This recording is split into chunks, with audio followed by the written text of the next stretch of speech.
আলহামদুলিল্লাহ, আমরা আজ 40 দিনের চ্যালেঞ্জের 38তম দিনে প্রবেশ করেছি। এই পথ চলা আমাদের জন্য এক মহা নিয়ামত। ধাপে ধাপে নিজেদের সংশোধনের মাধ্যমে আমরা আল্লাহর সন্তুষ্টির পথে এগিয়ে যাচ্ছি। আমাদের আজকের অনুশীলনের বিষয় হল হারাম বিনোদন থেকে দূরে থাকা। আমরা এমন এক যুগে বাস করছি যেখানে ফিতনা চারদিকে ছড়িয়ে পড়ছে। হারামকে হালাল হিসেবে উপস্থাপন করা হচ্ছে, আর মানুষ অজান্তেই ধ্বংসের পথে এগিয়ে যাচ্ছে। বিশেষ করে বিনোদনের নামে সমাজে এমন অনেক কিছু চালু রয়েছে যা আমাদের ঈমান ধ্বংস করে দিচ্ছে।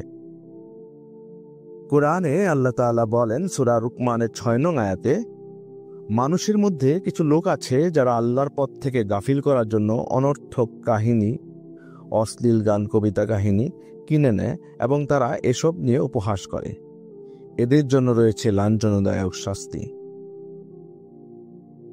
আমরা দেখি অশ্লীল গান, সিনেমা, নাটক, সিরিজ, টিকটক এসব আজকের সমাজে সাধারণ ব্যাপার হয়ে গেছে।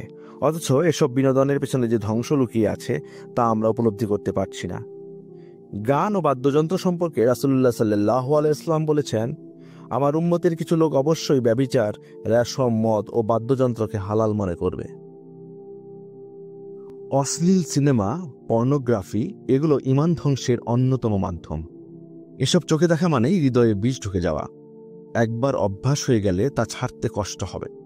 তাই আমাদের ধীরে ধীরে এগুলো বর্জন করতে হবে, একেবারে পরিত্যাগ করতে হবে। খেলাধুলা স্বাস্থ্যের জন্য ভালো, তবে যখন তা টাকার সাথে জড়িয়ে যায় তখন তা হারাম হয়ে যায়। আজকাল অনলাইনে বিভিন্ন বেটিং সাইট, জুয়া, ক্যাসিনো এসব মানুষকে ধ্বংসের পথে ঠেলে দিচ্ছে। রাসূলুল্লাহ সাল্লাল্লাহু আলাইহি ওয়াসাল্লাম বলেছেন, যে ব্যক্তি একবারও জুয়া খেলে সে যেন নিজের হাত দিয়ে শূকরের মাংস ও রক্ত স্পর্শ করল।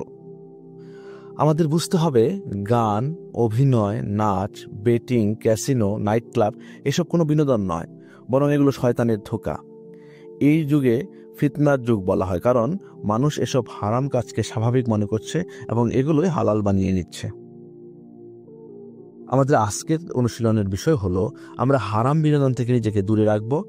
যদি আগে এসব দেখার অভ্যাস থেকে থাকে তাহলে তা ধীরে ধীরে কমাতে হবে, নিজেকে সংযত করতে হবে, আল্লাহর ভয়ে, আখিরাতের চিন্তায় এসব ছেড়ে দিতে হবে। এটি সহজ হবে না, কিন্তু মনে রাখতে হবে ঈমান রক্ষার জন্য কষ্ট সহ্য করাই হলো প্রকৃত সফলতা। আল্লাহ আমাদের সবাইকে হারাম থেকে বেঁচে থাকার তাওফিক দান করুন। আমিন।